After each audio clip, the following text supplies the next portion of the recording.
Dad is always a very aggressive guy. He is a leader. I mean, that's, really his background. It's what he is and what he does, and that's where he sees himself. And he's best suited to be in those positions. He enjoys flying and does a lot of flying, and he did part of his life on a farm in Mississippi.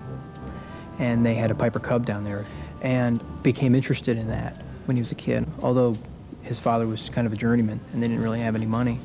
But after he had been practicing law for a couple of years, he started learning how to fly again. I think that was in the early 50s.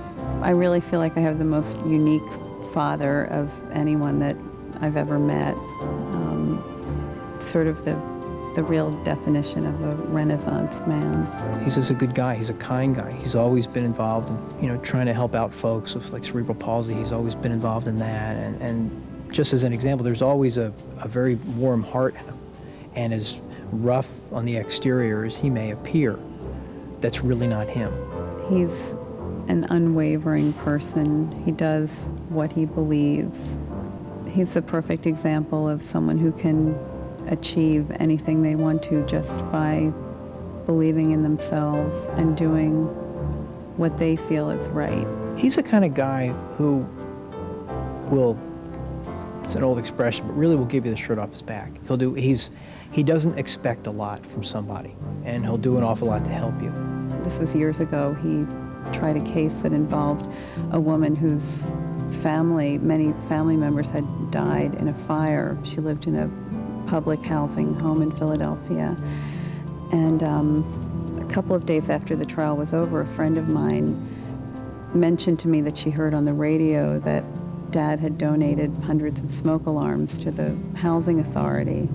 Now, that was nothing that he came home and told us about. I doubt that he told many people about it at all, but it was just something that, he saw the need and he responded.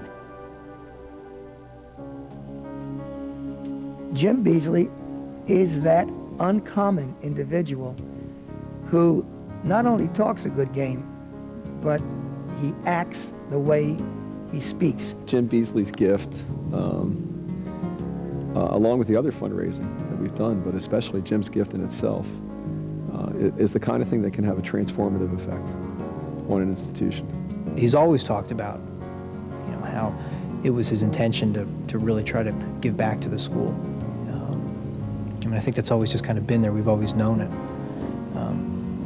It was really just a question of when. But then he did not want us to have any publicity about it. I said, well, Jim, it's going to be very hard not to put it in the catalog if the school's now named the Beasley School.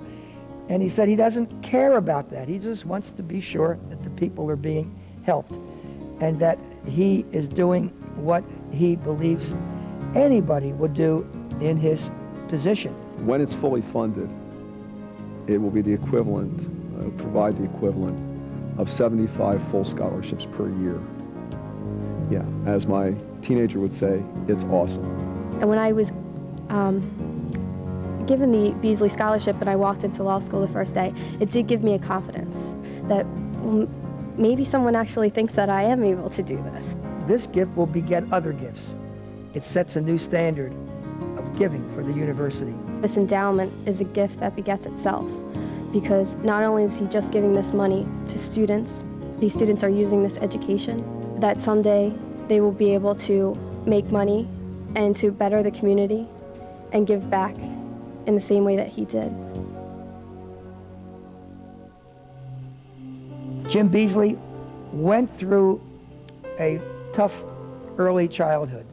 He would say he was blessed because he had so many good things around him, influences. But by our standards, Jim had an economic struggle. He worked at 2 jobs to get himself through law school. Our basic philosophy is to find people like Jim, who come from modest origins, who have tremendous talent and tremendous ambition, and give them the opportunity to join what is a very noble profession. One of the things that he would always say is that, it sounds like an advertising slogan for the school, but he always says that Temple took him because nobody else would.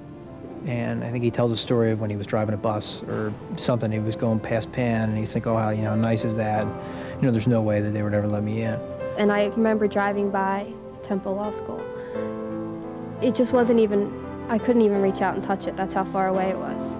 And given this gift and putting myself in that classroom, I'm the luckiest person in the world. One thing about Jim Beasley is that he is a populist in the sense that he wants to give people opportunities to do something with their lives.